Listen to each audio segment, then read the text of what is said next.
What's going on, guys? Zuko back with another Shadow Man video. Shadow Man, Shadow Man. No wonder. We're done. We're not doing that anymore. Shadowlands video. I am the Shadow Man. That meme's never gonna die. If I keep perpetuating it, it's never gonna die, so it's partially my fault. But that's okay, I don't care. Listen, we're back with the Rogue. I've got another dungeon for you. I'm gonna talk about the build and everything in a second. We did a plus 18 the other side. So we are climbing upwards. The trajectory is up and to the right. We are continuing to blow through these keys. Now, our damage overall was pretty bad because we had some blunders in this dungeon, and I want to explain that to you guys because it's important to see where we screwed up in this dungeon. That's going to be coming. But overall, man, the damage of this thing is really insane, and you're going to see that in the dungeon footage as well, that it just hits so hard.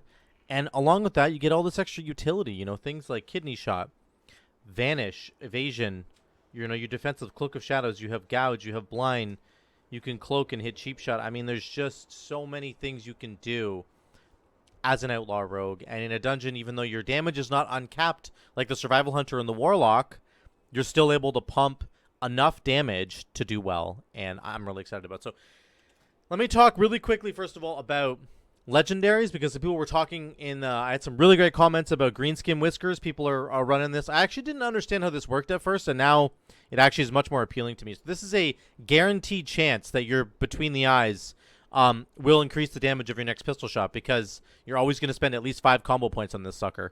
So, and you're getting it for free with the tier set bonus, right? The hidden bullets that you get from pistol shot, after you get 6 of them, you get a free between the eyes that spends as if it were spending 6 combo points. So Greenskin Whiskers seems like just a straight DPS upgrade. I'm going to craft that one soon. I just finished getting Invigorating Shadow Dust, as you can see from my details here, that I was doing Ashren. I just went and did some PvP so that I could craft this sucker, because you have to get it with honor. Kind of annoying. But this seems like a really cool one as well, because I'm not using Vanish enough. I had another person in the YouTube comments mention I'm not using Vanish enough. And that's because and I should be, because it synergizes with this Conduit right here. Ambush and Dispatch have a 31.5% chance to grant you Roll the Bones combat enhancement you do not already have. Duration and chance are tripled while stealthed.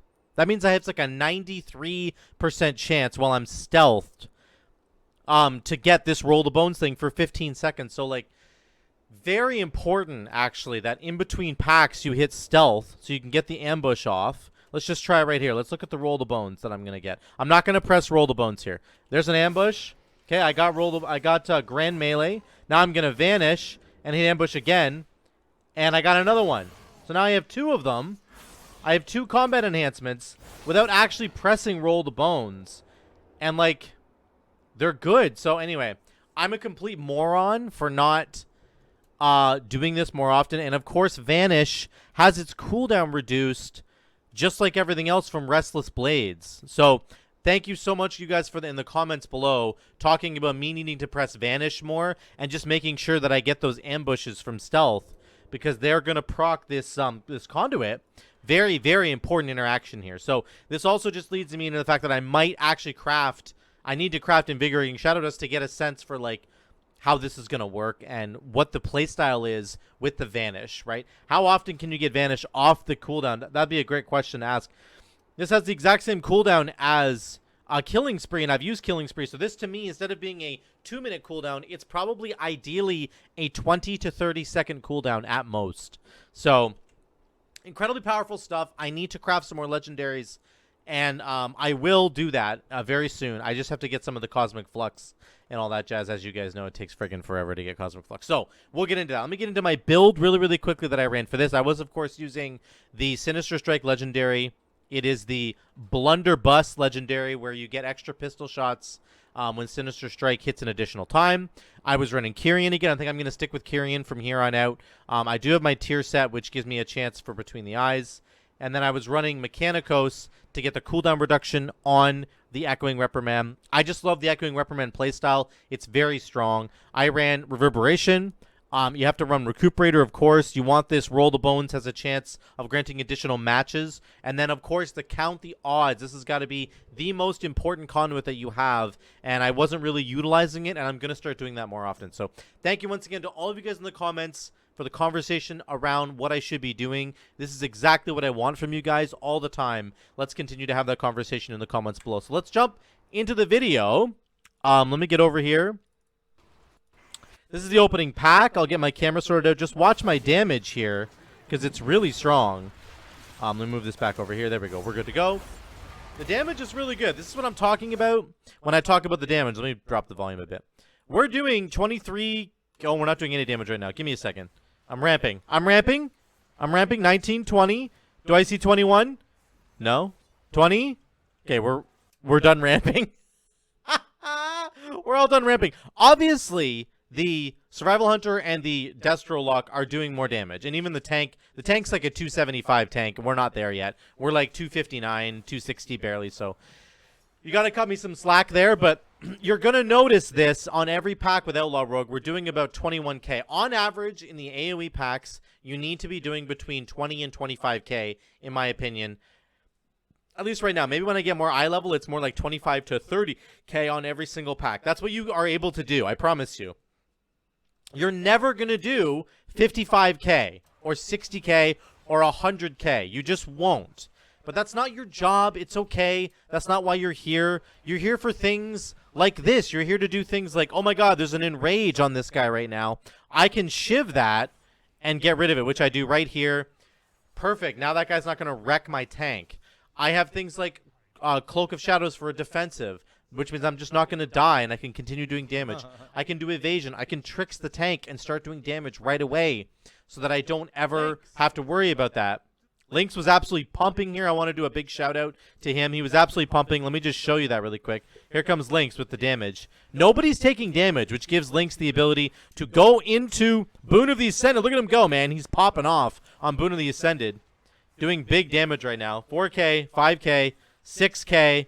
Then boom, the explosion at the end up to 10.5k. Just absolutely doing great damage from Lynx there. So awesome to see him pumping. Of course, you're going to grab Woe and you're going to go to the left. This is the most common thing you're going to do on Tyrannical weeks. A lot of people ask about this, and I think that the vast majority of people have just understood that Lynx. You're going to lust on that first pack. Damage, bro. You're going to lust on that first pack. And therefore, you don't want to go to the right and start to go to the Hakkar wing, because Hakkar is really nasty on Tyrannical. Very difficult on Tyrannical. You want Lust for Hakkar. So what you want to do instead is go left. Get Woe, go left, and run all the way to the trash, which is usually a very long-winded part of the encounter, but you can mitigate that with the movement speed from Woe. Then you get in here and you just pop all your big AoE cooldowns, and you're getting like at least 50% of your trash for the entire dungeon is in this wing. Okay, so that's what you're going to be doing. Again, you can see Sleepa jumps out to an easy, cool 50k DPS at the beginning. You're 57, 58, like he's just destroying. We're catching up here. We're doing 18k, almost 19k here. Again, we're doing 20k, which is pretty good for we're at 250 eye level. So just keep that in mind. But I'm happy with that. You need to be happy with that. Don't worry about the meters. Like, everything is dying, guys. Look at how much everything is dying. I'm doing my job. And eventually there's other jobs that are really important, like me kidneying stuff, cheap shotting, blinding, getting all the CC out there, tricksing the tank. So many little things you need to do as an Outlaw Rogue that are really important. And you don't need to worry so much about the fact that you're not doing as much damage as a Survival Hunter, because that's never going to happen. Let me tell you right now, that's just never going to happen. So, let's go to 345. I want to show you an example of tricks. Here's an example of where Tricks of the Trade is really good. I'm going to tricks my tank right now. He's going to start getting stuff out of stealth. I can start doing damage immediately. Right away, I can start doing damage. I can pop off and start doing big AoE damage because all my threat is going to the tank. And I'm doing 13k here. And nobody attacked me. I was able to sit there and do damage. 16k right now on this pack already. I'm getting all my damage up front right away because the tank is tricked and it's not going to bother me at all. So it's nice. It's a really nice way for you to get the encounter started right away and do as much damage as you possibly can. without the tank having to worry about any of the tank stuff. Of course, the Survival Hunter pulls ahead here at the end, but I'm doing 21k DPS at 250 eye level. That's really good, guys. Outlaw is in a great, great place right now. Of course, I'm not using Vanish because I'm a turd. I'm an absolute turd here, and I didn't have any of you guys in the comments telling me to use it yet. So it's not my fault. It's your fault because you didn't tell me to use it yet. I can't be blamed for something that I should already know to do on my own. I can't be blamed for that stuff. So really, this is on you guys. It's on you. Here's another good AoE pull for us. We're doing 22, 23k here, 24k.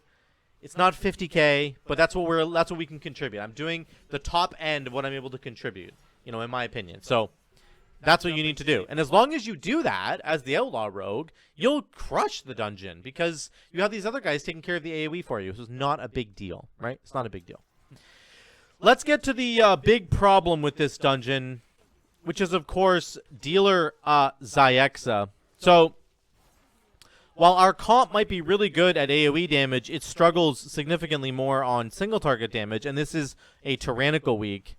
So we have a lot of trouble on this fight in particular, and there's just a lot of damage going out, and we didn't seem to have a lot of tools to mitigate it, and we run into some big, big problems here right off the bat. So we're fighting her, and things are going fairly well right now. Then the big bomb comes in, and then I make a critical error right here. You can see that I'm going for this zone right here, this little bouncy pad to get away from the explosion. That's Lynx's bouncy pad. This is our holy priest right here. He's going there as well because that's his pad. And so I end up stealing it from him, and then there's no pad for him to take, and then he dies. He's in spirit form right now. He dies because I took his pad, and then I die because I have a couple dots on me, and I couldn't handle. I didn't take fall damage, but I just had too much of the arcing lightning on me. So Lynx is saying, you know, the melee took his pad, and that was me. I didn't even realize it at the time that that's what I had done. But one right next to the boss. I took his, so I didn't understand what I was doing there. I'm totally in the wrong here, and I took Lynx's pad. So then Lynx gets rezzed, which is okay, so the fight's still going. He's healing everybody up. And then, unfortunately, he goes up with a bomb, or what he thinks is a bomb, but it was actually just the lightning jolt timing out on him. When the arcing lightning thing, when it's timing out on you, it'll do like a 3, 2, 1, and then it'll jump to somebody else. But it feels like you have a bomb on you, and so you instinctively want to go take the portal, which is exactly what Lynx did. Unfortunately, then the actual bomb goes off, and Lynx dies again. And then Sleepa is also really low on health. He gets himself up. Kaz gets himself up. Lynx is healing everybody because he's in spirit form. But now we're out of battle reses because of my critical mistake, and then Lynx getting confused about which, you know, whether he had a bomb on his head or whatever the case may be. So we had a couple of errors there for sure. Mine was the biggest one though. 100%. I'm probably to blame for this wipe, to be honest, because I didn't know which portal to take, and I panicked and took Lynx's portal, and that caused him to die, which caused us to use a battle res, which caused him to get all like. Is it worth the time, you know, Joe? messed up about where he was and where the different abilities were and which one was on him, and then it caused him to die again. So we end up wiping, and then we think, well, maybe Joe can just solo the boss for these next 3 minutes, which is what Joe does. He solos the boss, and we basically decide this is going to be more efficient for us, is for Joe to just solo this boss down. She doesn't. Unfortunately, Joe's having a really rough time because he has 9 stacks of a buff on him and 5 stacks of another debuff. 2 debuffs stacked on him, the arcing lightning, and he's just taking like maximum damage from the bombs. And this is not his fault at all. There's really not a whole lot he can do here. I think he ends up clearing some of his stacks here, but then boom, he gets 9 and 6 back again, and then he just starts ticking down really hard here. 86, 72, 73. He gets a death strike back to 70k. 56, back to 90. He's doing his absolute best here, but the ticking damage ends up being just a little bit too much for Joe to handle. Again, not his fault at all. It's mostly my fault, if I'm dead honest about this. And he almost ends up soloing Xy'exa, but he can't quite do it in the end. So Unfortunate. Really, really unfortunate there. Okay. And there he goes. Really unfortunate. You know, it's mostly my fault. Again. So here's what not to do on this fight. Number one, you need to know where your portal is that you're going to take that bounces you up, okay? You have to go for whichever one spawns out of your character, you need to go back to that one. Don't steal somebody else's like I did. Number two, you need to save your defenses for the proper moment, or else, like I had Cloak of Shadows, and I think I used it when I only had like 2 or 3 stacks of the lightning debuff. I need to wait till I have like 9 stacks, or else it's just I'm not clearing enough damage there. That's really, really important. And then number 3, we probably could have done a better job of juggling the lightning debuff a little bit more. I'm not exactly sure how, but this fight's just really, really difficult if you don't have lust, which we didn't have. We do end up lusting this later. But just that's a couple tips for you guys on this fight, that you want to make sure that you use your defensives late into the fight and don't steal anybody else's pads like I did. Like, I'm an absolute idiot for doing that, honestly. Right here, this is the Manastorm's wing. Let me get through this really quickly here. There's a gauntlet after this section. You want to skip that gauntlet. So right here, you're going to pull Woe. You want to kill the Woe Drifter right here, and you want to skip the gauntlet. Let me just skip ahead to that. So we got Woe. We're skipping this entire gauntlet. You can use your engineering on this little pad right here. It will work. Don't worry about that. You won't, like, egg or anybody. So you use it, you stop the slimes from moving, and then you jump across, and you skip the gauntlet. You also skip these slimes, because this is, like, a part of the dungeon that really slows you down and does a lot of damage, and it's really annoying. So you can skip it and go right to the Manastorm boss. On the Manastorm boss fight, the only thing I really want to say is that you need to be very, very careful about the first 2 mechanics that happen on Millhouse. Millhouse obviously summons these power crystals. There's one in the back of the fight right now. I'm soaking it, so that's fine.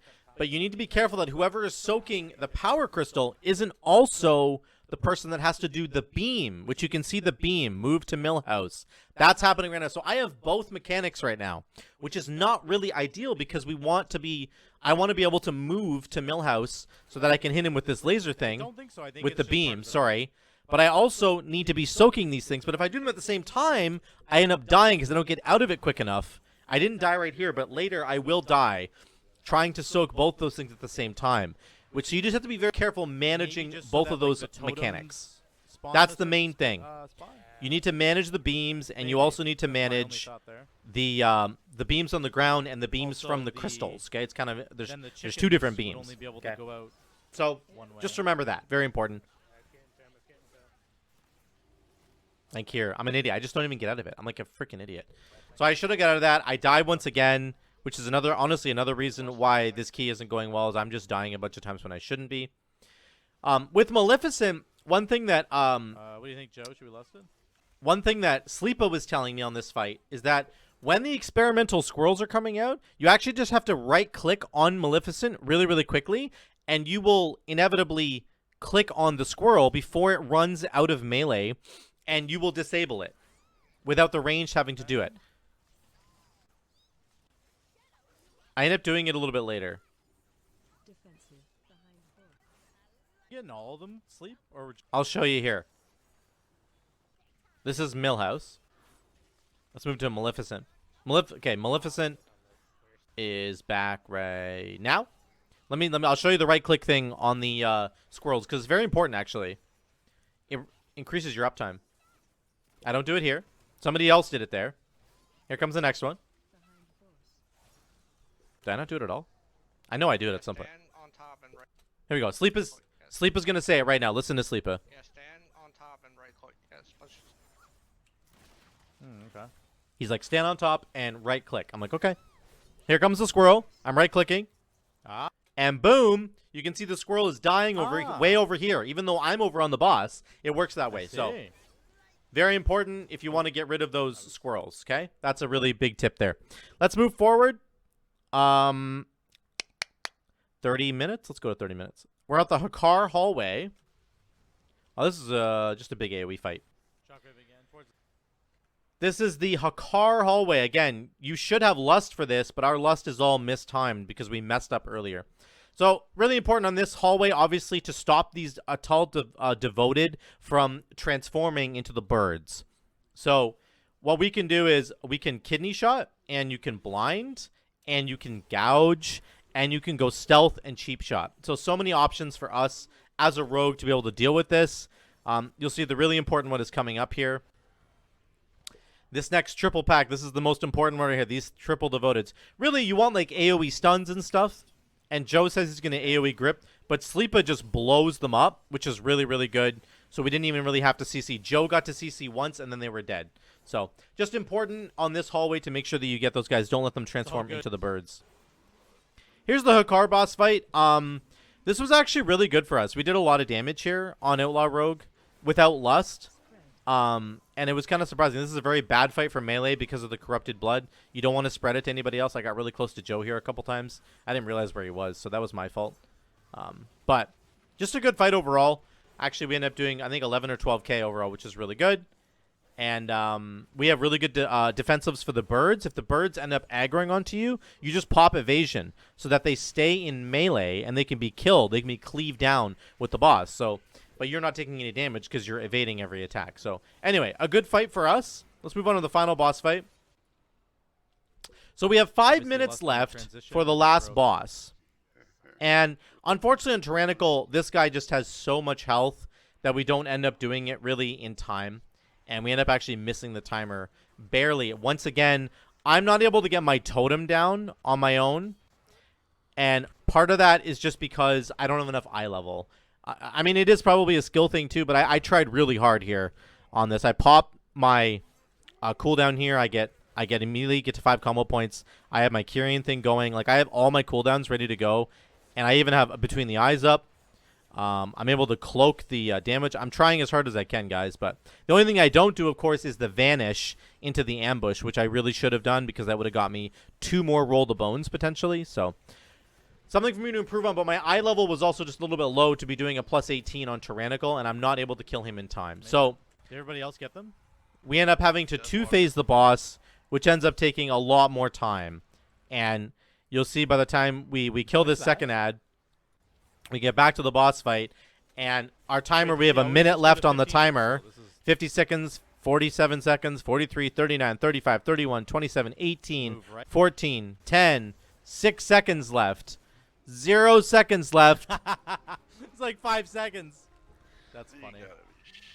So we basically got the timer. If I had been such an absolute idiot on this entire dungeon run, we would have gotten this kill. So honestly, I feel like I'm fully to blame for this, but we'll get there. I'll get better at it, and I'll get better at the damage, and I'm going to start using Vanish a lot more to get more extra casts on Roll the Bones, like you guys were saying in the other comments. So let's go back and look at our damage overall really quickly. It was abysmal because overall, I just had so many deaths, but again, it's always going to be Blade Flurry, Dispatch, and that's it there.